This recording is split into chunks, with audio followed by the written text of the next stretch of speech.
Tonight on CTV News, damage from DRIPA for the Premier. The confusion and the frustrations are mounting. The opposition hammers David Eby on his about-face on Indigenous legislation, saying he has just kicked the can down the road.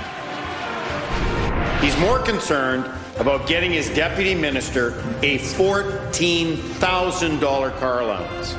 Shining a light on car allowances for top BC bureaucrats, why the finance minister says they're needed. The fact that we're losing one nursing seat, let alone a whole cohort, is extremely concerning.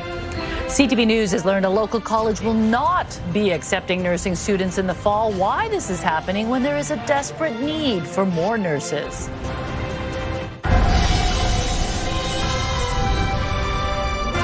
This is CTV News with Mi Jung Lee. Good evening and thanks for joining us. We begin with fireworks in the legislature as the Conservatives took aim at Premier David Eby. It's been a tumultuous journey for the Premier to get back to square one, leaving DRIPA legislation alone. But there are still plenty of questions about what's to come and whether changes will just come later. CTV Legislative Bureau Chief Rob Buffum has the story. My question to the Premier is simple. Who is running this government?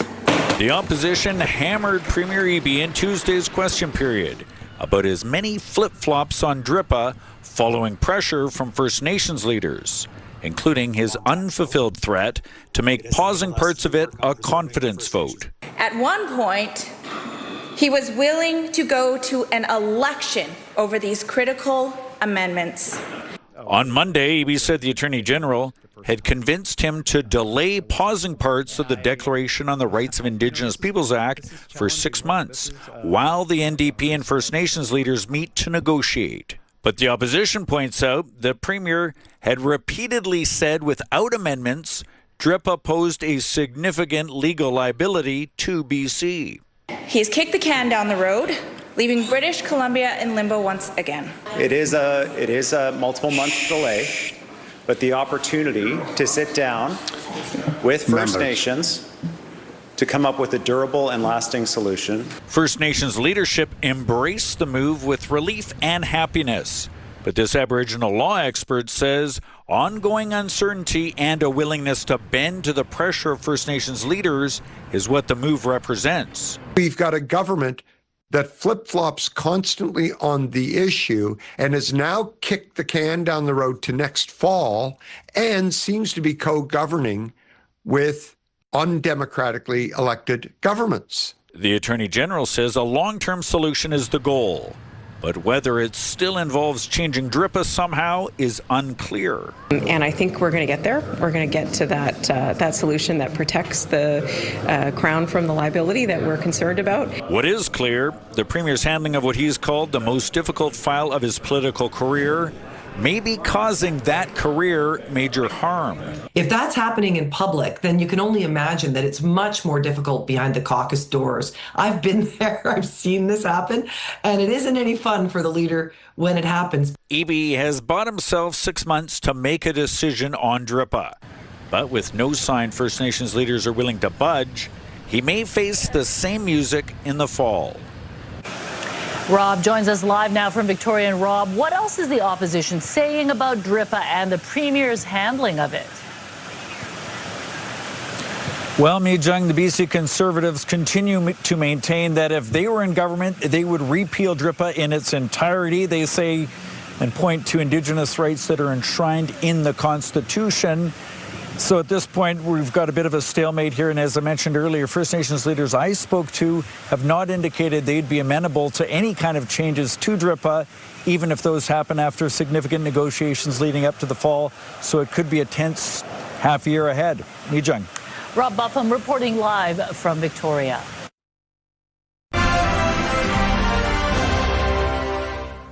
To breaking news in northeastern BC now, where a state of local emergency is in place tonight due to a landslide near Fort St. John. CTV's Lauren Pullen is following this in the Breaking News Center. Lauren, a community of 150 people was put under evacuation order last night. And Mijung, they were given a brief 1-hour window to get to safety before access to the old fort area was shut down entirely because of how dangerous it is there. Now, here is a bird's eye view of that slide, which is about 400 meters wide. The road into the old fort area has shifted significantly, roughly 20 meters, according to the regional district, and the ground is still shifting tonight.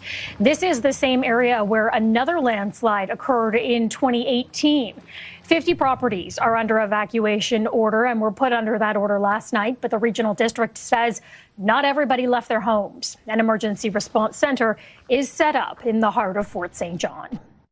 We started seeing cracks, and then all hell broke loose. And what else do you do? Like, you just gotta go with the flow, and hopefully they open it up and get us in quick and get us back to our normal everyday life. Last night, at a moment's notice, we had our staff deployed to the Pomeroy to get it set up. That was about at 6 o'clock p.m. and they were here until midnight. Now, Mijung, emergency crews are monitoring the site and assessments are underway, but the Ministry of Transportation says there is no sign of the slide slowing down, making it impossible to have a timeline tonight on when this evacuation order could be lifted. Meech. Okay, stressful time up there. We'll be watching this. Thank you, Lauren. A new oil pipeline from Alberta to BC is in the spotlight again. Ottawa is reportedly leaning towards a southern route to Vancouver rather than Alberta's preferred northern route to Prince Rupert. The NDP has not supported the one in the north, but as CTV's Martin McMahon reports, the government is now shifting its stance on the new plan. With Alberta and the feds pushing for a pipeline in recent months, the BC government has consistently said a northern route is a no-go. Now the Globe and Mail reports Ottawa favors a southern route to the Port of Vancouver. We've been really clear on some of these issues, particularly as you'll note on the tanker ban. And if this report indicates federal government acceptance of that point of view, I think that's a good development. Dix repeated there is no proponent for a pipeline as of now, but seemed to strike a more open-minded tone on the idea of a southern route. What we will insist on is that British Columbia's strong economic interests in growth and projects that are real in the present, not on paper, not speculating in newspapers, but real in the present, receive, say, equal attention. Environmental groups are watching with concern. Regardless of whether the route was in the north or in the south, we don't support another pipeline.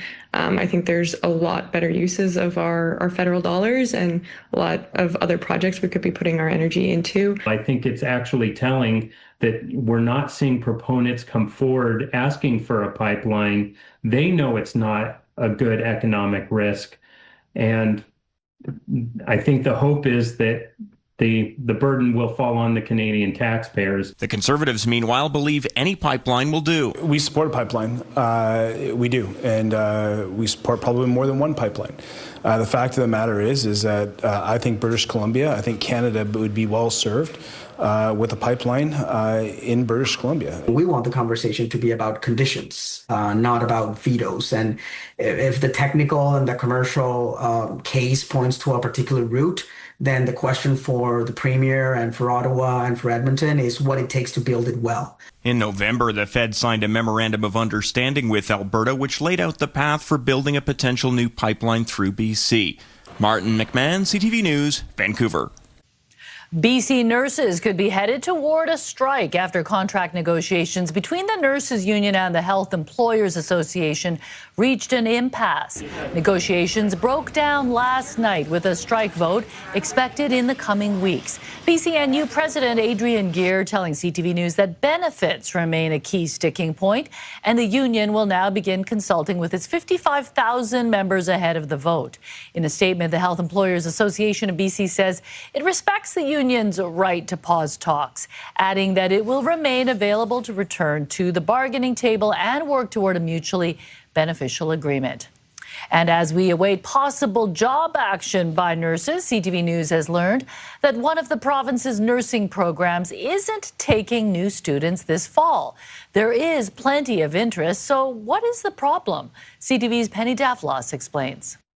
Nurses are the backbone of British Columbia's healthcare system, providing much of the hands-on care we rely on. CTV News has now learned Vancouver Community College won't be taking a new batch of nursing students in the fall. I think it's very substantial. In an email statement, VCC says the college is adjusting program sizes in response to the financial implications of reduced international students and cost of programming. This really seems very short-sighted in the bigger picture. When we have a healthcare system that is stretched beyond limits, when we need many more nurses in this province. The provincial government has poured millions of dollars into training programs like this one to expand the number of spots as part of its strategy to shore up a burnt-out workforce. It is really difficult what we're seeing in the sector. A lot of these challenges that they're facing are economic challenges from the federal government's decision to cut international students and the lack of consultation that's happened there. The number of approved student visas has plummeted since the Fed's decision. As a result, post-secondary institutions across Canada have been slashing programs and laying off staff, struggling to operate without the hefty tuition paid by international students. We've brought too many people into the country too fast for housing, healthcare, jobs to keep up. While that's true, there are already warning signs the feds may have gone too far. Canada's falling behind in the global competition for the people that we really need to drive our economy. With implications from the shop floor to hospital wards. This is at a time where Stats Canada is still reporting about 4,500 current vacancies in this province. Which could have been filled by aspiring nurses now getting letters that there will be no classes to attend. Further evidence British Columbians are impacted when the post-secondary sector's business model collapses. Penny Dafflaw, CTV News, Vancouver. Lots of questions tonight about why some of BC's civil servants are getting a sweet perk. A Freedom of Information request reveals some pretty hefty car allowances for senior bureaucrats billed to taxpayers. So hefty, luxury appears to come standard. So is this a case of excessive spending or a justified perk? CTV's Sinjin Alexander has the story.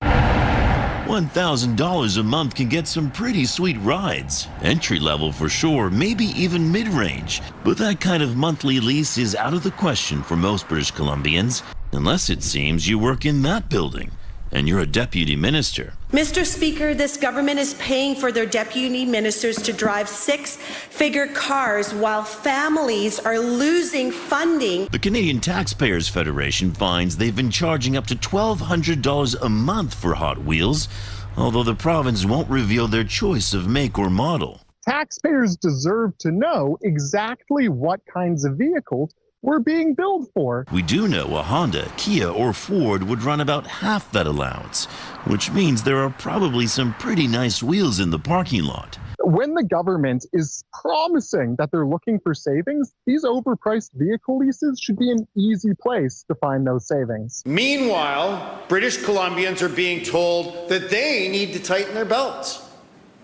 They need to pay more taxes. The BC government says the policy has been around since 2013, a perk of the job to keep qualified people who, they argue, could make more money in the private sector. It's very important that we can continue to attract strong people into these roles. This is part of that. Deputy ministers are public workers who offer advice and are in charge of day-to-day affairs in a ministry. How can this government justify giving deputy ministers $14,000 car allowances while ripping funding away from children with autism? Conservative math. In budget 2026, we added $475 million to that file, Honourable Speaker. For a government that's strapped for cash and has raised taxes, these allowances are a tough spin.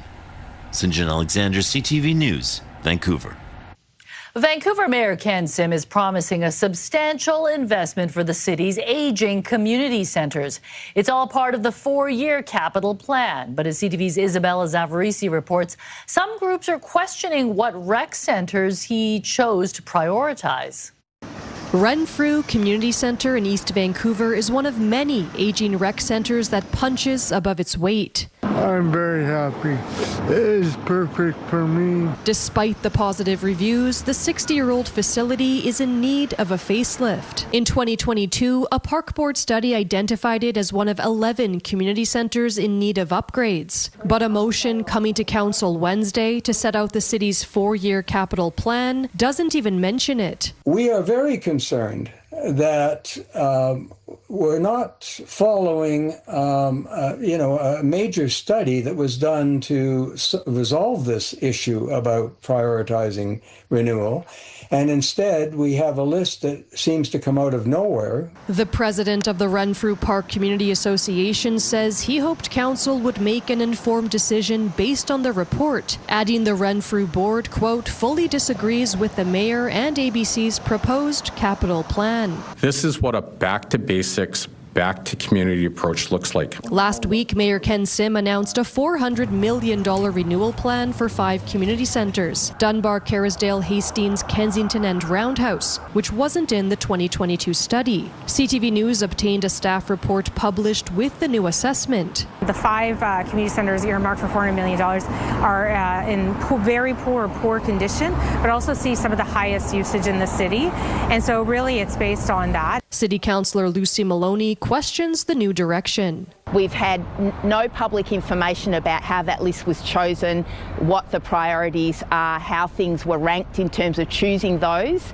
And I don't think it's helpful that that's not clear, especially given where we are in an election year. Some are praising the plan, which includes a 25-metre pool at Sunset Park. Every day I've been approached by the community, when are we going to get a pool in Vancouver South? For those who feel like they've lost the community centre lotto, they'll have to continue to wait. Everything will happen in time, I guess. Isabella Zavarisi, CTV News, Vancouver. It is 6:15 and time to get a view of what's happening outside on Robson Street. It was a bit more of a gray day today, Caroline, but still very warm. Warm, not as warm as yesterday, but still we had the weather that was right around seasonal to just a touch above seasonal in terms of temperature. Of course, gray and cloudy, and that's what it is right now.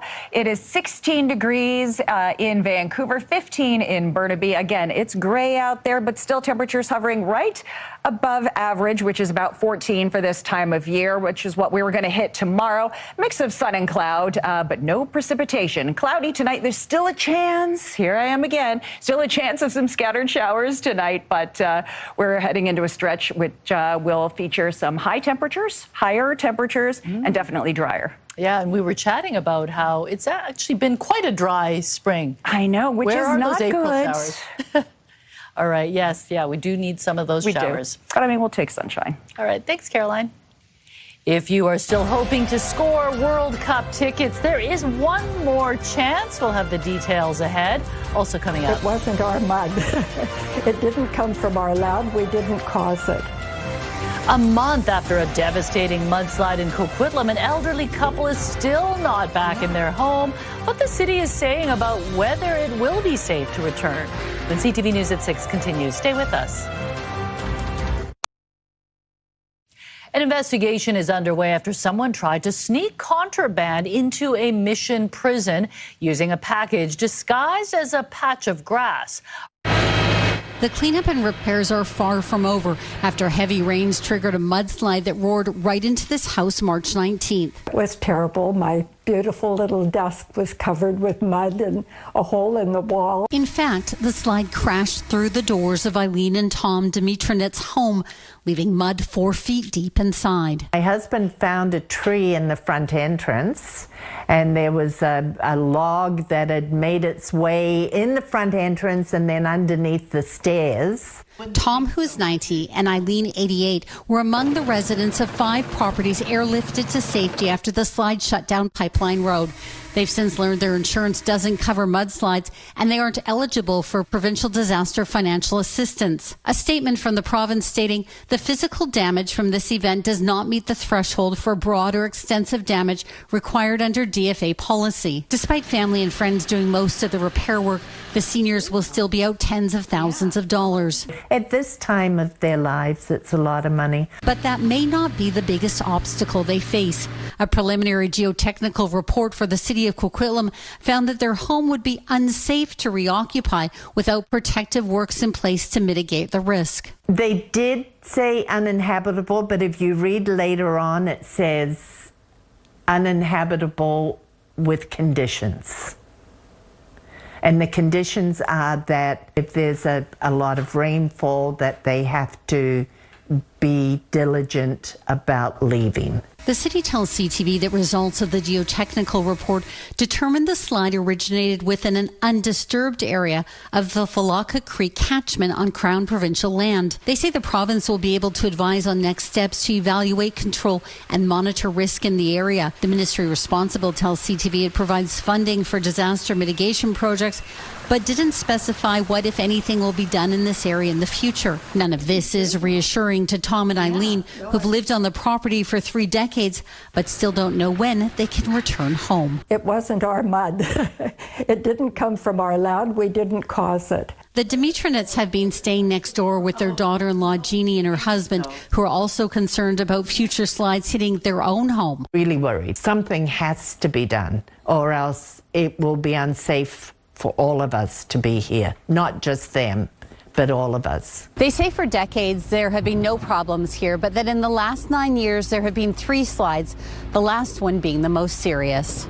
The family says it's time for someone to take responsibility and reduce the slide risk so they can feel safe in their homes. Michelle Bernoro, CTV News, Coquitlam. A new firefighting tool, drones to detect danger before it turns into a raging wildfire. Also ahead. Some of the tourists started screaming, ducking, and running. Chilling new video of a gunman firing at tourists from a pyramid in Mexico. A Canadian woman was shot dead. What his possible motive was. Ahead on CTV News at 6. Investigation is underway after someone tried to sneak contraband into a Mission prison using a package disguised as a patch of grass. RCMP say they believe it was dropped by a drone on the grounds of the Mission institution April 9th. The package contained more than 300 grams of suspected methamphetamine, along with an iPhone and razor blades. More insight today into the mass shooting yesterday at a popular tourist site near Mexico City. A gunman went on a rampage, killing a Canadian woman, wounding another Canadian and 12 other visitors. Authorities say the attack was not spontaneous. The shooter came prepared. CTV's Adrian Gobriel reports. Gunshots can be heard piercing through the air as screams echo from the base of the Teotihuacan pyramids as tourists run for cover. This all taking place at one of the most popular tourist destinations on the planet. The shooting was initially reported at 11:20 a.m. on Monday. This web camera recording of the historic site shows the first moments as visitors began to run for their lives. Let's go. A closer look shows the gunman pacing, holding the .38 caliber firearm he used to kill one Canadian. The deadly attack injuring at least 13 more, including a 29-year-old Canadian woman and a 6-year-old boy from Colombia.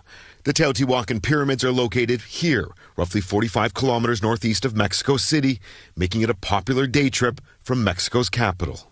The shooter has been identified as 27-year-old Julio Cesar Yasso of Mexico. Seen here carrying a backpack, Mexican authorities say inside they found pamphlets related to an infamous U.S. mass shooting. The shooting appears to have Columbine High School. The Monday attack coinciding with the April 1999 anniversary of the Columbine High School massacre in Colorado, where 2 students opened fire, killing 13 classmates and 1 teacher. Today, Mexico's president shared her condolences with the family of the Canadian killed, as did Prime Minister Mark Carney. We're working with Mexican authorities on the situation, but it's a sad day. It's a day that many witnesses who survived are still coming to terms with. Some of the tourists started screaming, ducking, and running. While some ran, others jumped to a landing below, alongside the pyramid. We kind of try to hold on with our hands and kind of extend our full body length and then let ourselves drop from there. Following roughly 10 minutes of terror, the Mexican National Guard shot Ramirez in the leg as he climbed near the pyramid's peak. That's where he turned the weapon on himself and took his own life. With Mexico set to co-host the upcoming FIFA World Cup alongside the United States and Canada, there are now calls for tighter security measures in that country. Ottawa is calling on a prompt and thorough investigation. Adrian Gobriel, CTV News, Toronto.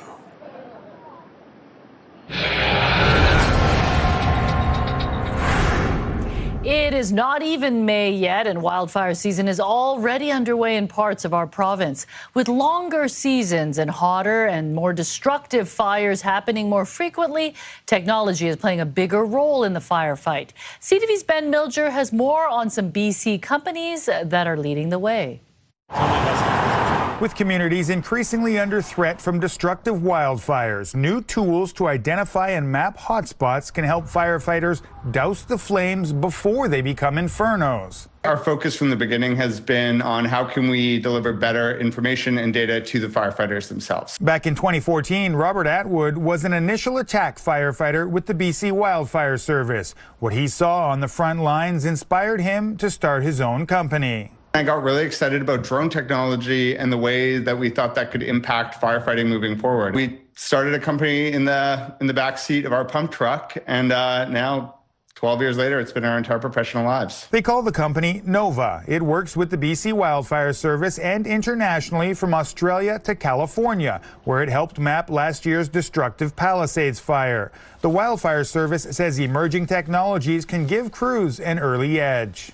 Let's say before crews roll out to the line, they may be in a position where they've got hotspot data that rolled in overnight, right, directly to their phones. NorthX, a nonprofit, has invested in Nova, along with other BC companies, including Squamish's Fire Swarm, which is building heavy lift drones that can bucket wildfires. We need to give our frontline, heroes really different set of tools, a more powerful set of tools, because the nature of fire itself has changed, and that calls for a modernization in the tools that they have available. That's what motivates Atwood, who's been one of those frontline heroes. How important is it to bring modern technology into this fight? Ultimately, seeing the adoption that we've experienced in our market, once you find that thing, it's kind of undeniable in terms of the value. As the season heats up, the firefighters British Columbians increasingly rely on innovation to help gain the upper hand.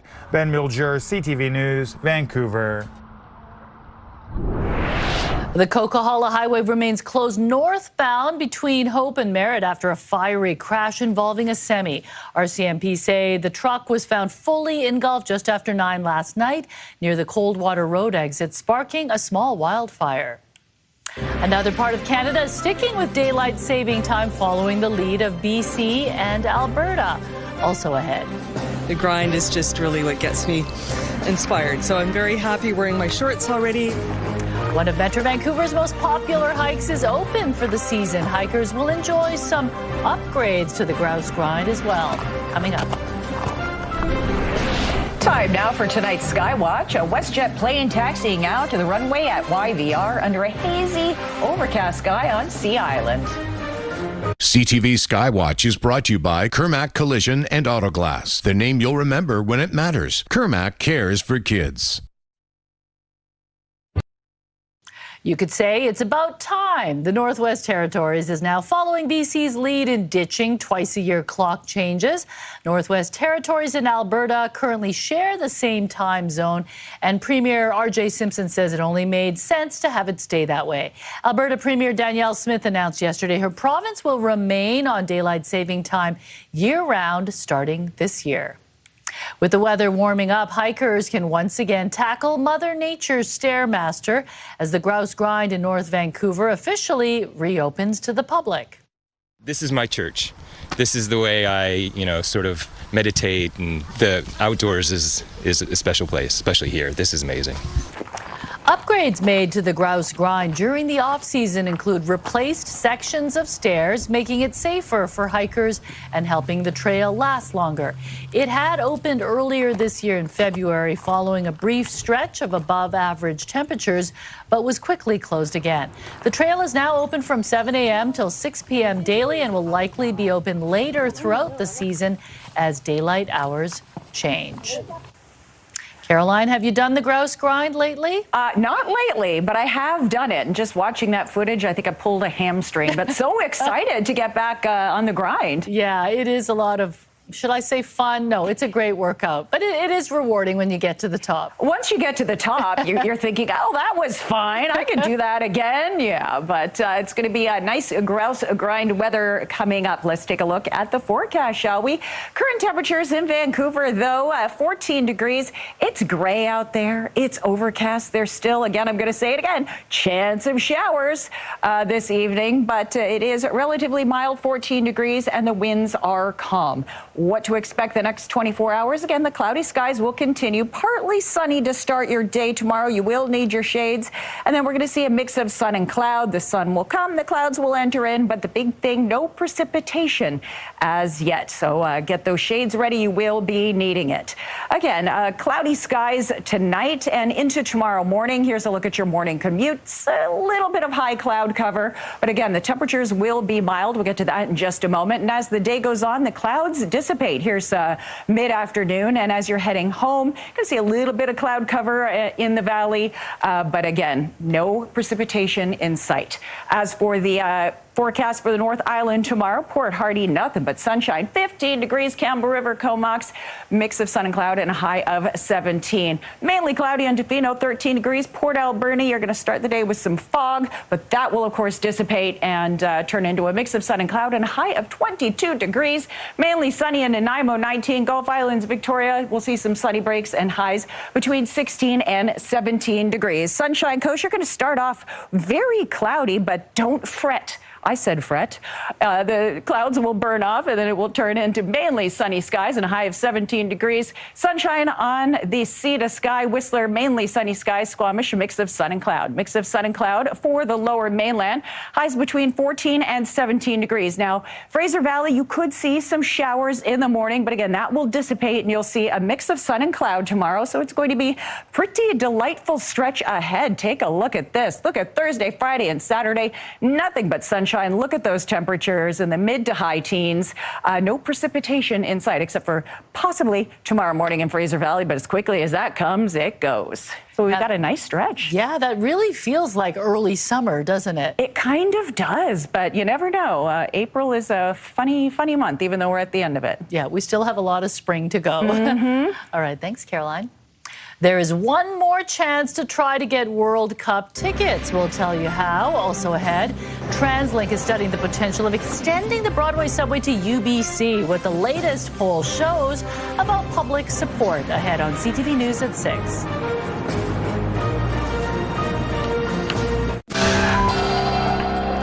Taking a look at today's markets, the Canadian dollar traded for 73 cents to the U.S. dollar. Oil up $2.25, closing the day at 89.67. Gold lost $109 on the day. The TSX down 551 points.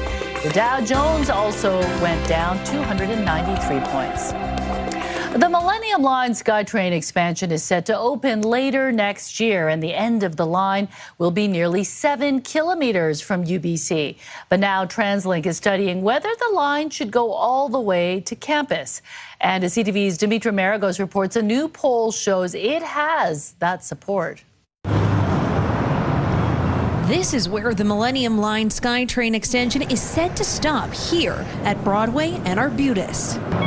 With the Broadway subway scheduled to open in the fall of 2027, TransLink is studying a potential connection to UBC. If there's a SkyTrain extension to UBC, I think it would definitely be popular. Yeah, it could be a good option for those who live farther away from UBC.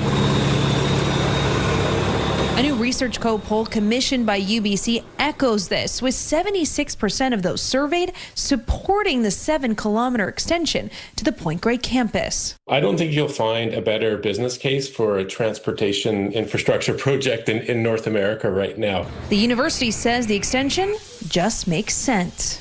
The Arbutus station will be over capacity on day one. So we're essentially moving the problem from Commercial and Broadway to Arbutus and Broadway. There is a strong transportation need to finish the project. He adds, with more than 1,000 buses running to and from UBC each day, the expanded line would be the busiest in the entire network, opening up major opportunities. There's also significant economic development benefits when you look at the economic impact of UBC, with over $12 billion of economic impact for the region. 18,000 employees or so, 60,000 students. The current subway construction has come with major disruptions, including a 4-month closure at Main and Broadway, lost parking, traffic congestion, and financial hardship on businesses. There's an opportunity to learn from every major project that we've had in the region, and I would like to think that we can learn from previous rapid transit projects and apply that learning to the extension to UBC. CTV News reached out to the Point Grey Village BIA about the impacts of construction. However, they declined to comment. But for commuters, including this UBC student and transit enthusiast, she says you can't put a price on saving time. I'm graduating soon, but I do think that just as someone that's been commuting for years, it would probably be a big time save. Dimitri Marigo, CTV News, Vancouver. With the World Cup countdown about to hit 50 days tomorrow, FIFA has announced one more round of ticket sales. FIFA's last-minute sales phase will go live tomorrow beginning at 8 a.m. local time. Tickets for all matches, including the 7 being held at BC Place, will be available on a first-come, first-served basis. Tickets will continue to be made available as part of this final phase until the end of the tournament. World Cup fever is hitting the city of Richmond. It is marking the 50-day countdown to the world's biggest sporting event. It's fans coming together to celebrate the beautiful game. And if you've got these opportunities in Richmond, please don't miss it. The Richmond Celebrate Soccer program was announced today, making Richmond the latest city in Metro Vancouver to host free watch parties over the 6-week soccer spectacle coming to BC. It will begin with the World Soccer Day kickoff event on June 12th at the Olympic Oval with activities for all ages and a watch party for Canada's first match. Still ahead tonight, the frozen new attraction in downtown Toronto, courtesy of Drake. The frenzy, the police presence, and the big reveal. Turns out the secret inside wasn't on ice for long. Plus, saving Brody. Adam finds out how the unexpected relationship between a man and a bulldog taught them both a lesson in loving unconditionally. Coming up on the Sawatsky Sign-Off. Right now, here's a preview of your morning, Vancouver.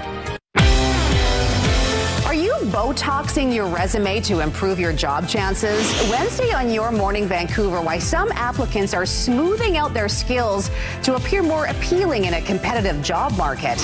I am so excited for senior year. Senior year! Plus, her Netflix show, Exo Kitty, is now in its 3rd season. We'll catch up with Vancouver actor Anna Cathcart. We'll see you in the morning.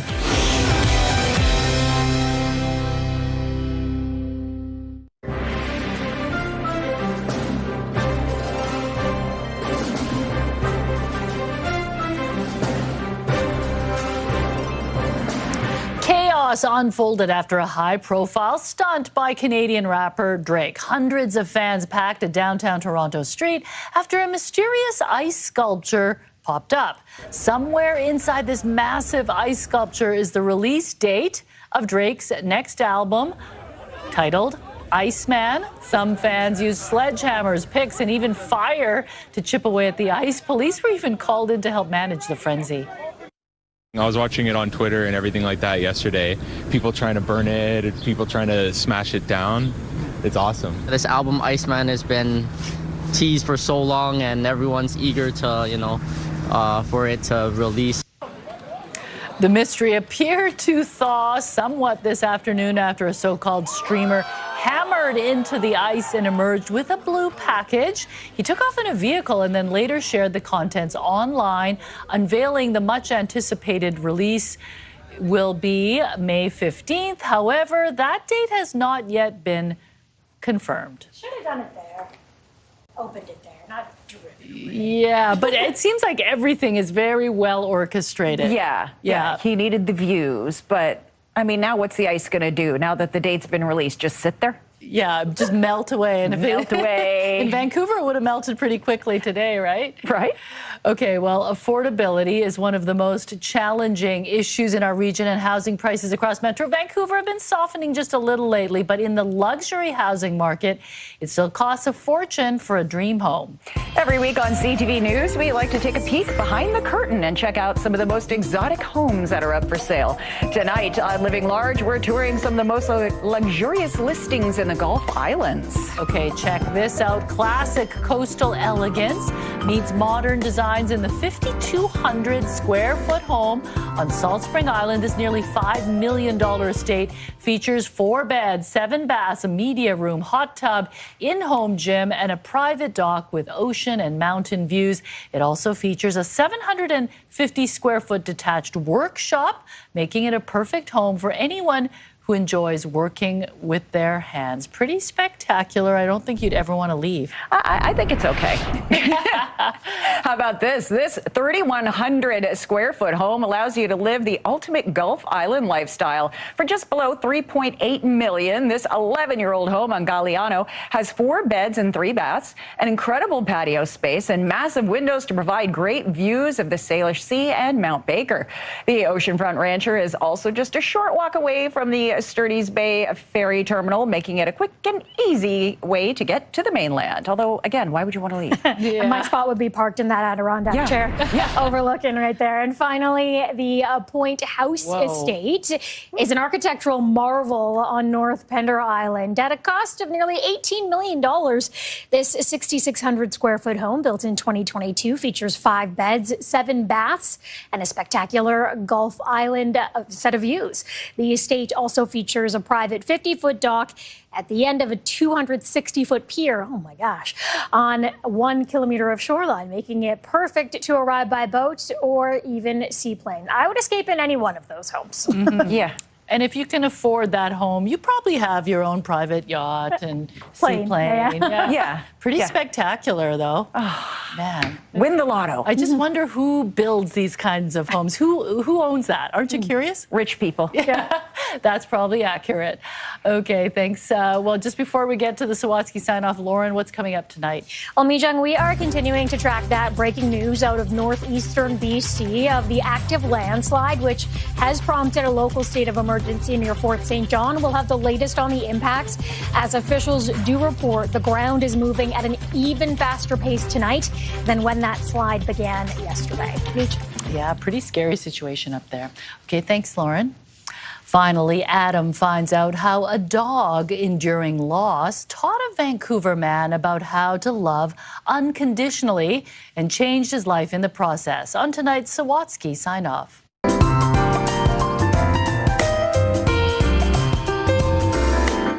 When Bodie the Bulldog was a baby, he was a little terror. Curtis Burnson recalls the puppy being a handful. I will take all the handfuls of this guy that I can get. Curtis had known Bodie since his buddy first adopted him. And he did a wonderful, wonderful job with him. But then, after being unable to find his friend for a few days, I knew that it was...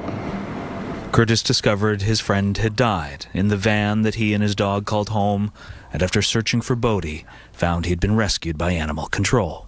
The Bodie that I found was a completely disturbed, lost puppy. So Curtis committed to visit Bodie every day. Because I felt it was important that he knew that there was someone that was going to be there for him. Well, it did take a while for Bodie to realize he could count on Curtis. By the time he did, the dog was transformed, and so was Curtis. We had found the one we could depend on. So Curtis adopted Bodie, and Bodie has helped Curtis, despite enduring medical, financial, and personal challenges, become the happiest he's ever been. I think that love, real love, is unconditional, and it comes in all shapes and sizes. Which is why Curtis is planning for his bulldog to be certified as a therapy dog, so they can pay their healing forward. Giving, I've found, is the biggest part of receiving. And the biggest part of navigating life after loss, they've both found, is being grateful for the unexpected gifts it can bring. He just brings me so much joy. He is my rock. He is my rock, truly. Adam Sawatsky, CTV News, Vancouver. The Sawatsky Sign-Off, brought to you by 1-800-GOT-JUNK. They make junk disappear. All you have to do is point.